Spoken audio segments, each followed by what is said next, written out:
Hey, and welcome to Dan and Bryn Start a Gym. I know it's been a while since I've posted a video. It's been crazy right now. We've got some pretty exciting news coming up for our gym, hopefully. Hopefully I'll be able to start posting more regularly. In this particular video, we're going to talk a little bit about the difference between functional training and conventional strength training. A lot of the stuff you're going to see in this video is primarily conventional strength training. I do think that back squats tend to be functional training. I know that some people would disagree.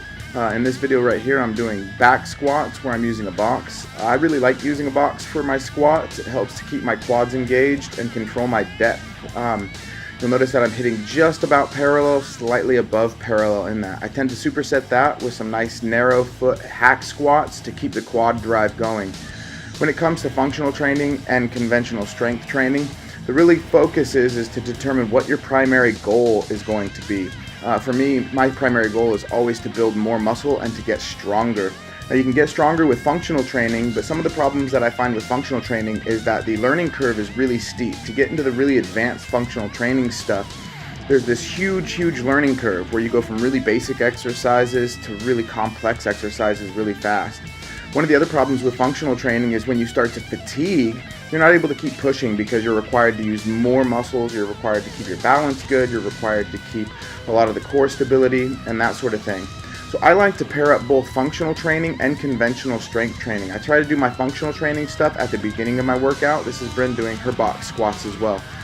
This box is set right at parallel. We might want to end up going a little lower for her competition, but Bryn has a real hard time once she gets past parallel when she's bouncing out of the bucket to get her quads to engage. So we're just trying to work the top half of her squat in that.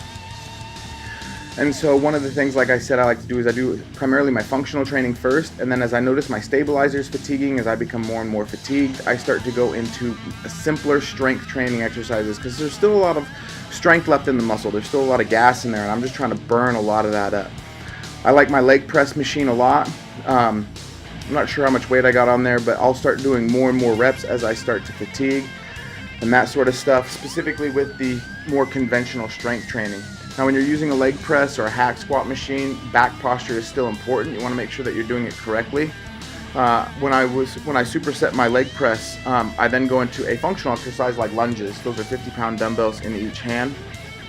Really focusing on not getting the toe past the tip of the knee, making sure the knee lightly comes down and almost touches the floor. I don't like to hit my knee to the ground. Sometimes there's a pebble on the floor, and when it hits that, it's really painful. Awkward.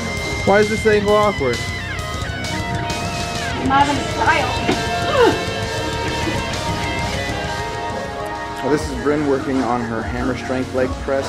It's a little different setup than the leg press that I was doing. I really like this one. Both of these particular legs alternate. They're not attached together, so if you have one leg that's slightly stronger than the other, this will really point out which one is working and which one isn't. Look at her face in that. Boy, is she grinding hard. Now, Bryn really wants to focus on leg and quad development, and so she's going to be doing a lot of conventional strength training as well as that functional training. We try not to neglect one or the other. Like I said, it's important to do both, and so once you start to fatigue, switching into that conventional strength training can be a way to continue to see progress and continue to make gains. She's going to superset this particular exercise with one of my favorite functional exercises called the Bulgarian split squat.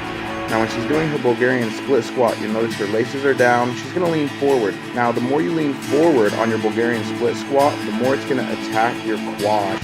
If she were to drive her shoulders back and sit more on her hips, it would focus a lot more of the weight on the glutes. Now, it's going to use both glutes and quads when you're doing that Bulgarian split squat. However, where you position your upper body will sort of depend on what muscle is going to be primarily working. So thanks for watching. If you like our stuff, please subscribe. Again, this is Dan and Bryn, Start a Gym. Hopefully you'll get another video this week. Adios, muchachos.